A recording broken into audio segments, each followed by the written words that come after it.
আসসালামু আলাইকুম। আমার নাম মিস তাসনিয়া রানা তামান্না। আমার নামে কিডন্যাপিং এবং অপহরণের যে মামলাটি দেওয়া হয়েছে এটি পুরোটাই মিথ্যা এবং ভুল বানোয়াট। ইতিমধ্যে আপনারা দেখছেন যে আমার বাবা মোহাম্মদ রানা মাসুদ একজন পুলিশ কনস্টেবল। সে একজন পুলিশ কনস্টেবল হয়ে নিজের মেয়ের নামে মিথ্যা গুজব ছড়াচ্ছে। আসলে আমার একটা দীর্ঘদিনের সম্পর্ক ছিল, 4 বছরের। আমার হাজব্যান্ডের নাম মোহাম্মদ শাহিদ হোসেন।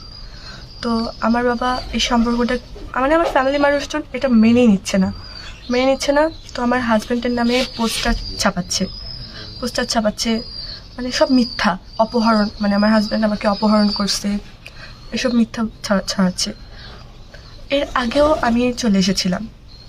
তারপর আমার শ্বশুর শাশুড়িকে মারধর করে, মানে আমাকে জোর করে আমার বাবা আমাকে এখান থেকে নিয়ে যায়, মানে আমার শ্বশুরবাড়ির লোকজনদের বাসা থেকে আমাকে নিয়ে যায়। তারপর এদের নামে করেনি, আমাকে কেউ কিডন্যাপিং করেনি। আমার বাবা, আমার ফ্যামিলির মানুষজন, মানে ওদের টাকা আছে বলে ওরা কি দিতে যাবে? সব কিছুতে টাকা আছে বলে দিতে যাবে।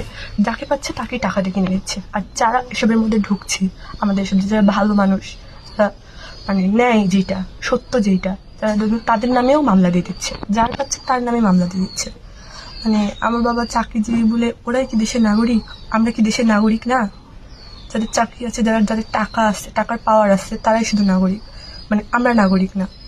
আর আব্বু, তোমাকে লাস্ট একটা মেসেজ, আমি যেখানে আছি অনেক ভালো আছি, আমরা দুজন যেখানে আছি।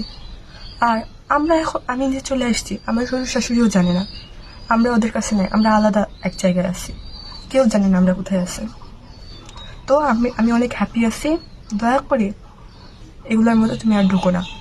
আর এই নিরীহ এই মানুষগুলোর নামে এসব মামলা টামলা এসব আর করো না। অফ করো।